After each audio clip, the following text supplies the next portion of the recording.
Hey everyone, before we get into the video, a big thanks to today's sponsor, Skillshare.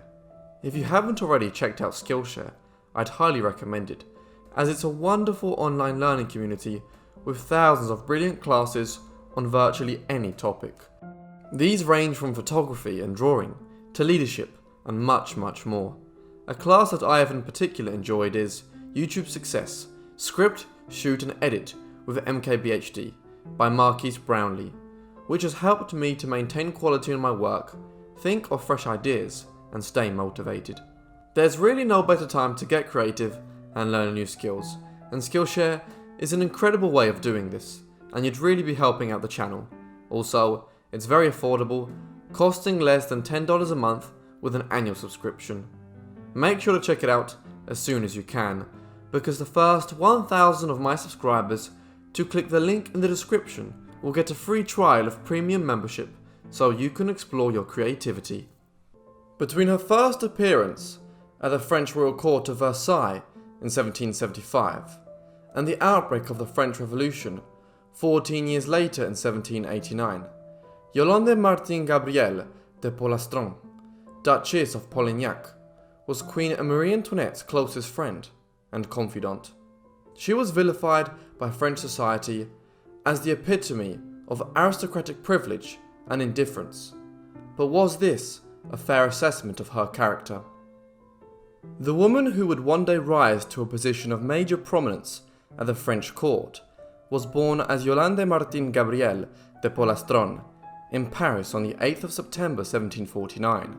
She was born into a family with an ancient aristocratic pedigree, but one which had fallen on hard times during the 18th century, the result of debts accumulated over several generations. Gabrielle, as she was commonly known, spent her childhood on a family estate in the Languedoc region in the far south of France. When she was just 3 years of age, her mother died, at which time Gabrielle was entrusted into the care of an aunt, Madame Dandelot. Her education was received at a local convent, and it was possibly owing to this austere upbringing that she eschewed the trappings of the French nobility at the time, such as decadent clothing and plentiful jewellery. This was in sharp contrast to the environment which she would find herself living in during the 1770s and 1780s. When she was just 16 years of age, Gabrielle was promised in marriage to Jules François Armand, Comte de Polignac, who was 3 years her senior. The Polignacs were, like the Polastrons, an ancient aristocratic French family, but one which had fallen on hard times in the course of the 18th century. The couple were married on the 7th of July 1767, when Gabrielle was 18 and Jules was 21. He was a commissioned officer in the French army, and they might have expected to lead a moderately comfortable life going forward, had things continued as they were going for him. But in 1775, a fateful meeting would change the course of their lives forever. In 1775, Gabrielle and her husband were invited to the French royal court at Versailles, outside Paris, through the intervention of Gabrielle's sister-in-law, Diane de Polignac, a lady-in-waiting there to the Countess of Artois, the sister-in-law of the French king. In the mid-1770s, the French court was centred around a new royal couple. On the 10th of May 1774, a new king had ascended to the throne, the 19-year-old Louis XVI. His consort was Queen Marie Antoinette, Louis's wife since 1770, and 18 years old herself at the time of the ascension in 1774. Marie was also a member of the Austrian royal family of the Habsburgs, and the brother of the current ruler of Austria and the Holy Roman Empire, Joseph II. The new king and queen ruled over one of the most autocratic states in Europe. Louis exercised enormous power as the French king, and the country was governed by a small group of bureaucrats from Versailles in association with the French nobility. The French parliament had not met since the early 17th century, and there was little or no consultation with the wider population in framing government policy in France. When they were presented before the king and queen at Versailles in 1775, Queen Marie instantly took a liking to Gabrielle. The fairly impoverished young woman and her husband, especially when considering their social class, were quickly invited to relocate to the court at Versailles, an opportunity which they gladly accepted when the Queen offered to settle their outstanding debts and put them on a more secure financial footing. The months that followed saw Gabrielle and Jules rise rapidly at the French court. She quickly became the Queen's closest confidant, Marie Antoinette seeming to view Gabrielle as a surrogate older sister, a psychological crutch of sorts for a young woman who had left her blood family behind in Vienna when she was relocated to France several years earlier. Gabrielle and Jules had two children, Aglaé, born in 1768, and Armand, born in 1771, when they first arrived at Versailles. In the years that followed, two further children, Jules and Camille, were born in 1780 and 1781. The family became an omnipresent feature of court life at Versailles, constantly in the close circles of the king and queen. Indeed, when the governess of Marie and Louis's own children resigned in 1782, the queen asked Gabrielle to take over the position of governess of the royal children. This, along with the granting of the title of Duke and Duchess of Polignac in 1780, is a clear indication of how high Gabrielle and Jules' standing had risen at the French royal court. Yet, life at Versailles was not entirely without its difficulties. The couple's marriage, while relatively content, was hardly a committed one, and both Gabrielle and Jules are rumoured to have engaged in extramarital affairs. Gabrielle, reputedly having been involved in a long tryst with the captain of the royal guards, Joseph Hyacinthe, Comte de Vaudreuil, during the 1780s.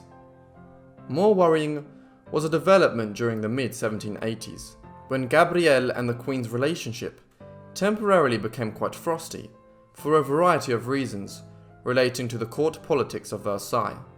What had become known as the Salon Polignac, Gabrielle's circle of court favourites, was deemed to have become too powerful a feature at Versailles in the mid-1780s, and the Queen seems to have started to give a greater hearing to other courtiers who sought to reduce Gabrielle's influence and power. Thus, in an effort to allay the royal disfavour, Gabrielle took a temporary vacation from the court, visiting aristocratic friends in England. Absence seems to have made the heart grow stronger in this instance, and when the Polignacs returned to France in 1786, Gabrielle soon found herself back in the good graces of Queen Marie Antoinette. New honours were afforded to them, and fresh money found its way to the Polignacs. Yet, while Gabrielle and her husband were once again prospering at Versailles, away from the insulated world of the French court, some 15 kilometres to the northeast, in Paris, the Polignacs were perceived in a decidedly different fashion, as economic difficulties, harvest failures, and political disillusion swept the French capital in the 1780s. The aloof French court at Versailles became a subject of intense criticism amongst Parisians. In particular, the Polignacs were a target of cruel attacks. Criticism focused on the alleged extravagance of the Queen's favourite in her spending at court, at a time when the pretentious behaviour of the French aristocracy was arousing widespread anger throughout France. This criticism soon took on a lewd edge, as graphic pamphlets circulated in Paris depicting Gabrielle as the lesbian lover of the Queen. Hence, as the political situation was becoming more and more tense in France during the 1780s, the Polignacs were becoming a subject of particular criticism in Paris and wider afield. These tensions were all about to boil over, with enormous implications, not just for France, but the entire history of modern Europe. What has become known as the French Revolution was the result of years of poor leadership by Louis XVI and successive governments he appointed to run France. During the 1780s, numerous bad harvests in the country had driven up food prices, a development which was compounded by France's population having expanded from about 18 million people in 1700 to approximately 26 million in the 1780s. Overshadowing this was a massive financial crisis which had left the French government with an unprecedented 4.5 billion livres of debt. In an effort to stem the crisis, Louis XVI had appointed a series of new finance ministers in the 1880s, including Jacques Necker and Charles de Calonne. None of these could solve the situation though, and there were increasing calls to summon the French Parliament in order to have a financial subsidy given by Parliament to the King in order to solve the financial crisis. The Polignacs played their own slightly significant role in these affairs. Gabrielle was a strong supporter of the absolutist, monarchical position at court. This view argued that the King and Queen should not bend to public discontent and should prioritise the power of the monarchy above the pressures of solving the crises which were unfolding. Ultimately, however, Louis would capitulate to the need for financial aid from the French political community.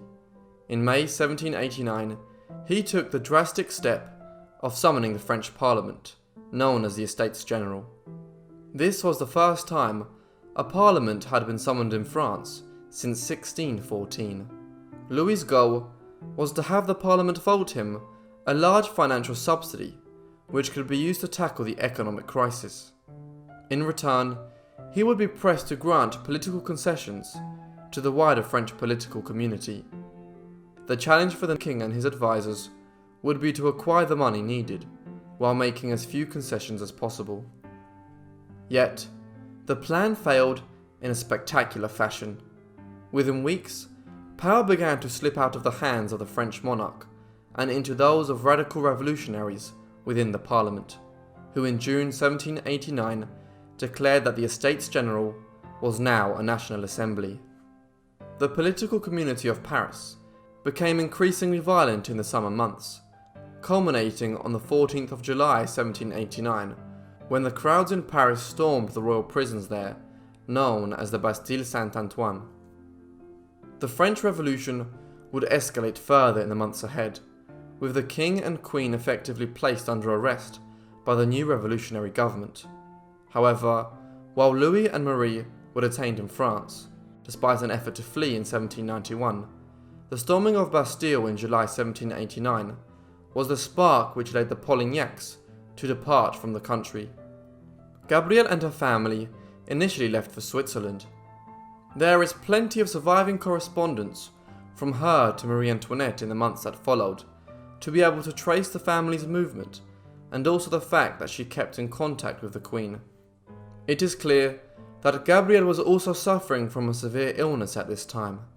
At some point in the 1780s, the Queen's favourite had developed cancer, and by the time they were living in Switzerland, she was suffering considerably already from her illness.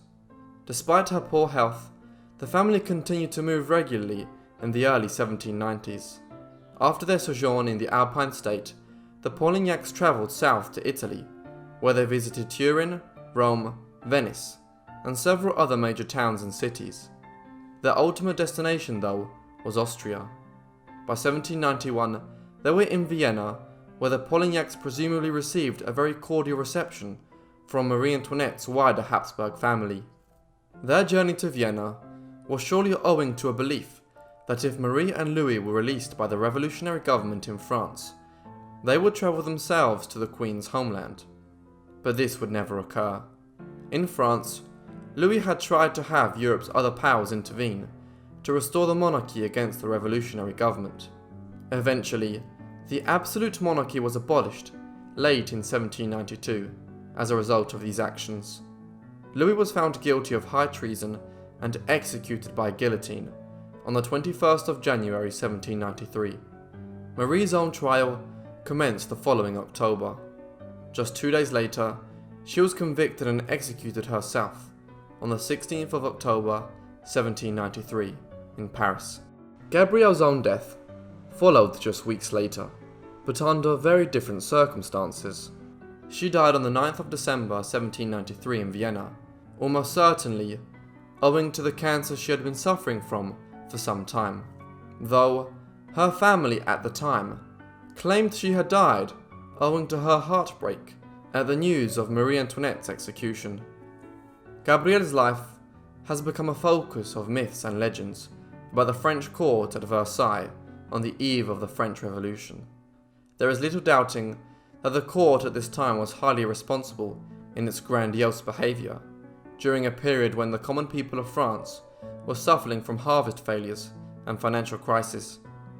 But while the Polignacs became a focus of criticism within political circles in Paris in the 1780s as a result, there is little substantial evidence to suggest that Gabrielle was any more immoral in her conduct than any of her contemporaries at Versailles.